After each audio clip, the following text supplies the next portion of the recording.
How did we get here? Victor H. Bernstein, in Security of the Teacher in His Job, wrote, "There are at least several hundred incompetents now in the school system," says the superintendent. Other observers think there are several thousands, while still others insist that several would be nearer the mark. Whether these incompetents were unfit to teach at any time, or have been rendered unfit by the passing years, is a matter of opinion. The question is, why are they allowed to remain? This article was written May 24th, 1936, and was in the New York Times. There are many opinions and many theories regarding what effective teaching and effective teachers look like. In 2000, the National Council on Teacher Quality was started. This group advocates for reforms in a broad range of teacher policies at the federal, state, and local levels. The group is comprised of advocates from all major political parties, and it rates states on different areas of educational policy, including delivering well-prepared teachers, expanding the teaching pool, identifying and retaining effective teachers, and exiting those who are ineffective. Since then, there has been an explosion of research regarding teacher effectiveness. The Widget Effect, written in 2009 through the New Teacher Project, describes the tendencies of schools and districts to treat teachers as interchangeable parts, or widgets, where districts assume classroom effectiveness is the same from teacher to teacher. They state that infrequent teacher dismissals are in fact just one symptom of a larger, more fundamental crisis, the inability of our schools to assess instructional performance accurately or to act on this information in meaningful ways. The recommendations made by Alger and the Widget Effect include adopting and implementing comprehensive evaluation practices that differentiate teachers accurately in regards to effectiveness, training observers, include policies that have positive and negative consequences for teachers, and ensure dismissal policies that are fair and efficient. Also in 2009, the Measures of Effective Teaching Project, or MET, was funded by the Bill and Melinda Gates Foundation. In their paper, Learning About Teaching, the MET describes their goal as having multiple angles: to define effective teaching, the development of systems to determine which teachers are effective, and to incorporate multiple outcomes including evaluation and teacher development. The initial findings of the MET showed that the strongest predictor of effectiveness is past consistent performance, high student achievement gains, using a value-added model, and that student perceptions are generally accurate. They know good teaching. Through the continuing studies, the MET focuses on the observation aspect of evaluation within a system of multiple measures that necessarily include the use of student achievement data. In a 2012 MET report, Gathering Feedback for Teaching, they identified 4 areas they call the pathway to high-quality classroom observations as part of a multiple measure system. First, you must define expectations for teacher, and that includes a common vision of effective instruction to work toward, using an instrument to take measure. Second, ensuring observer accuracy, meaning training, certification, and recalibration for people that are observing teachers in classes.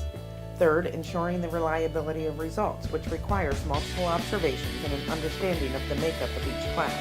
And finally, determining alignment with outcomes, which means demonstrated student achievement gains that are aligned to the observation. The role of student achievement data as it relates to teacher evaluation is a critical aspect of current reform efforts. Value-added models require data that track individual students' academic growth over several years and several subjects in order to estimate the contributions that each teacher makes on growth. Some caution that value-added and growth models are really measuring classroom, not teacher effects. Another option is student learning objectives, or SLOs, as a measure of educator effectiveness. There are several advantages in using SLOs. They are good instructional practice that require the use of data to develop goals and strategies. They are adaptable based on shifts that occur in the classrooms, standards, or curriculum being implemented. They are or can be locally driven, promoting ownership amongst teachers, and they can be used for individuals, teams, grade levels, schools, or districts. Challenges in implementing SLOs include the time required to develop and monitor them, consistency and reliability across classrooms, and the need for systems to ensure quality control. Teacher effectiveness is tied to student success. How to account for the many uncontrolled variables in each classroom presents challenges. Both value-added models and SLOs attempt to address this challenge in different ways. Based on the research conducted, literature available, and political interest in the state of the education system, policymakers took action. In 2009, the American Recovery and Reinvestment Act of 2009 was passed into law as a means of encouraging states to create the conditions for reform through a competitive grant program called the Race to the Top, which brought $4.35 billion to the field. This plan outlines 4 key strategies for reform, including common standards, building systems and implementing strategies that use data to measure student outcomes and growth, developing and retaining high-quality teachers and administrators, and turning around persistently low-performing schools. These strategies are interwoven and require all at once for there to be noticeable, measurable change that extends beyond the walls of one school or one district to an entire nation.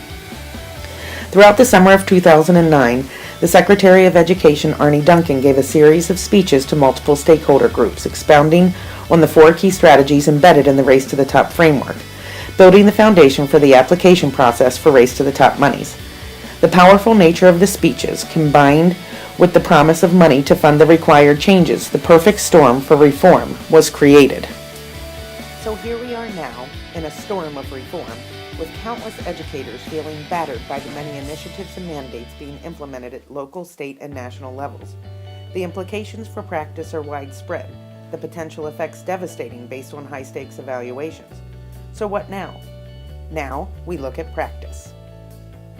Marzano, in The 2 Purposes of Teacher Evaluation, identifies failings of past efforts that he characterizes as 1. Not being able to discriminate between effective and ineffective teachers, and 2. Not aiding in developing a highly skilled teacher workforce. He writes, although efforts to move quickly in designing and implementing more effective teacher evaluation systems are laudable, we need to acknowledge a crucial issue, that measuring teachers and developing teachers are different purposes with different implications. He states when measurement is the primary purpose, a small set of elements is sufficient to determine a teacher's skill in the classroom. However, if the emphasis is on teacher development, the model needs to be both comprehensive and specific and focus on the teacher's growth in various instructional strategies. While it appears that progress is being made, educators and policymakers must find a way to bring the 2 purposes together to make the work of teachers both more effective and efficient. In keeping improvement in mind, Mielke and Frontier focus on developing teachers. Their claim is that using teaching frameworks can empower teachers to take ownership of their practice and make it a constant quest to improve teaching and learning through self-assessment and reflection. Key attributes of such a system include beliefs that these frameworks are not just for evaluation, that deliberate practice is what creates expertise, and that there are many ways to gather data and feedback without solely relying on an evaluator. They presume that by valuing adults as learners, teachers will tackle rigorous improvement goals on their own. Imagine a classroom in which students are taking ownership of the lesson and problem solving, while the teacher wanders and facilitates when necessary. The principal walks in, views the seemingly chaotic scene, and then states, "I'll come back when you're teaching." In observing classroom practice, Danielson describes that scene and states that for both teacher and observer, unless there is a clear and accepted definition of good teaching, teachers won't know how their performance will be evaluated, and observers won't know what to look for. Danielson's model, the framework for teaching, provides not only indicators of teaching practices that are grounded in research, but also examples of what it looks like at multiple proficiency levels.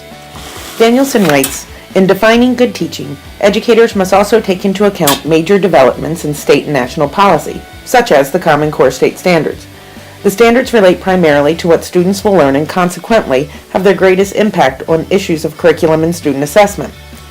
She comments that the requirements for higher level thinking require teachers to have an understanding of methodologies that will promote, build, and enhance student success in the skills and concepts embedded within those standards. Teaching now necessarily looks different. Change is here. The impact on practice to both teachers and administrators in the development and implementation of evaluation systems is happening across the country.